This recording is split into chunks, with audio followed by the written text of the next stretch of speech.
El inicio del bloque 57 de las FARC, pues inició como una compañía del Quinto Frente que fue enviada a la zona del Chocó. En ese momento era llamada la Unidad Antonio Nariño y dependía del secretario.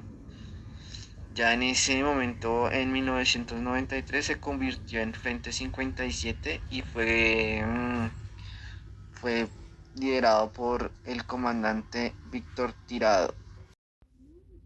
La idea de tener el Frente 57 por los límites de Panamá era pues recibir las armas de segunda y las municiones que venían del exterior.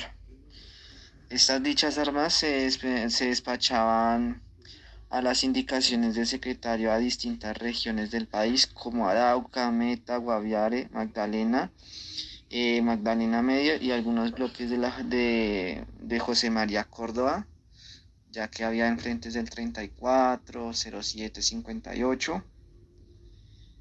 Cada cargamento era de 50 o 60 fusiles y por cada fusil venían 110 tiros, pues, municiones y tres proveedores que serían los cargadores.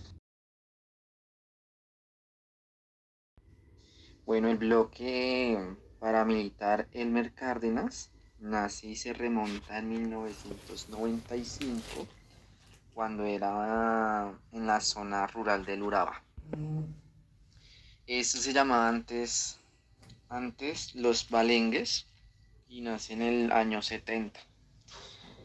Eh, pues Elmer Cárdenas es un campesino de Mello Villavicencio, en la cual tenía un acompañamiento cercano a Carlos Castaño y a Freddy Rendón, alias el Alemán. Elmer Cárdenas murió en un combate frente a la guerrilla en 1997 y en el honor se creó formalmente el bloque Elmer Cárdenas, liderado por uno de los principales mandos de el alias Alemán, quien es Freddy Rendón. Bueno, este frente como tal tenía varias hectáreas de siembra de madera para podérselas vender a empresarios y a comerciantes frente a ellos extorsivamente, madera ilegal, o sea, ilegal. Y con ello pues lo que costaba y aumentaban sus impuestos al 5% para cubrir sus gastos frente por decirlo a la guerra. Y adicionalmente les ofrecían a los indígenas un presupuesto y si no lo aceptaban, los mataban. Los impactos que produjeron por parte de la guerrilla, hablamos de la FARC, bloqueó el paso del río Atracto en dos puntos. Uno fue por el sur, por la boca del río Arquie, junto con el límite de Vigía del fuerte. Y por el norte, en el caserío de Napi Pipi, prohibiendo pues la movilización de población y el abastecimiento de alimentos, en la cual pues no dejaban que no dejaban que la misma población saliera de ese punto. Vale, uno de estos impactos también por parte de los paramilitares liderados por eh, Freddy Herrera, que es alias el Alemán, eh, se enteró el día 26 de abril que los comandantes de la guerrilla iban a hacer un contraataque a sus soldados de los paramilitares. Cuando se entera este individuo, manda a desplegar sus tropas y vigilar en diferentes puntos.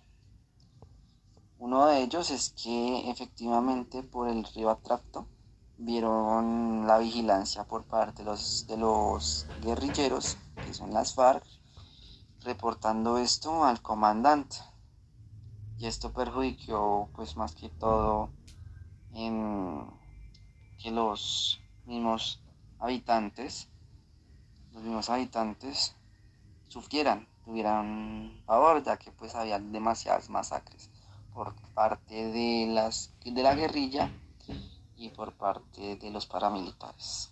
No solo las masacres, sino las disputas que se enfrentaron del 20 al 7 de mayo, donde habían bastantes enfrentamientos.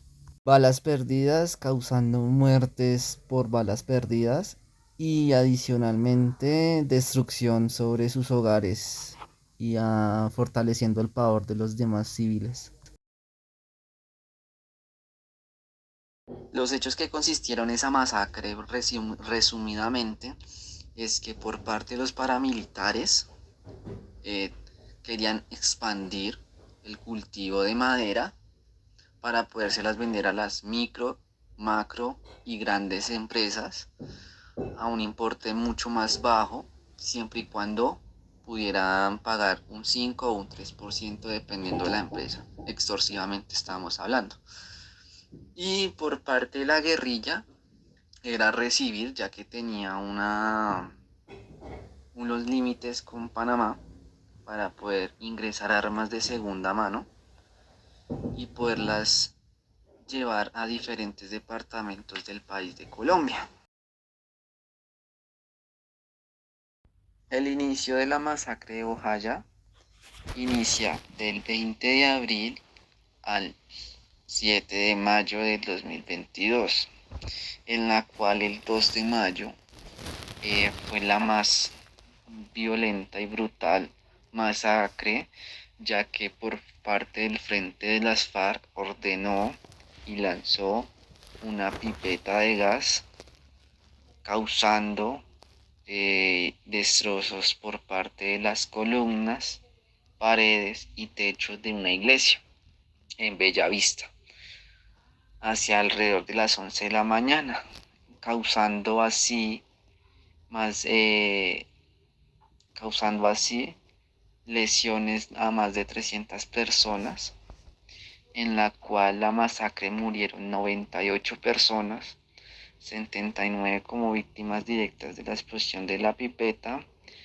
en donde murieron 48 menores de edad y 13 murieron en los hechos precedentes.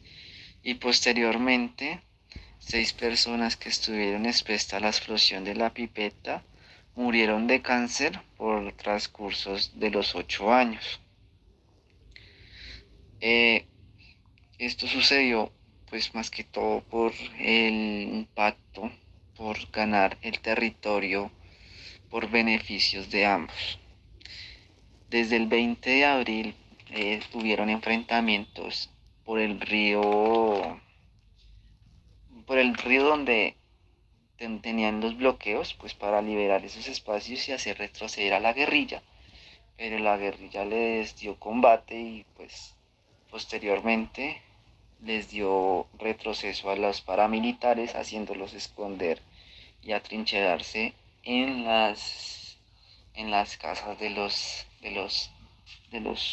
la comunidad, haciendo que pues el 2 de mayo sufrieran muchas personas inocentes solo por la toma de un territorio por beneficios de ambos. Adicionalmente, ya cuando fue el combate, cuando ganó la guerrilla, los paramilitares entraron a las casas de los habitantes de la comunidad de las víctimas, quitándoles sus pertenencias como ropa para como especie de camuflado y los guerrilleros no pudieran identificarlos. La comunidad pues presenta esta queja a los militares, pero ellos hacen caso omiso ya sabiendo que no saben si son guerrilleros o paramilitares. No hubo esa pronta solución. Y esa fue la masacre de Boyajá, que causó bastante y aún así todavía no hay actualmente como esos recompensaciones a esas personas quienes sufrieron bastante. Ya frente a la presidencia de Álvaro Uribe Vélez, en ese tiempo pues pudieron reconstruir a unos 4 kilómetros de ahí a las víctimas más afectadas. Un desplazamiento frente a esto no hubo, porque como los guerrilleros tenían por el sur y por el norte el bloqueo, pues para que no salieran y entraran comida, medicamento, ayuda por parte de los militares. No hubo ese desplazamiento como tal hasta que se terminara.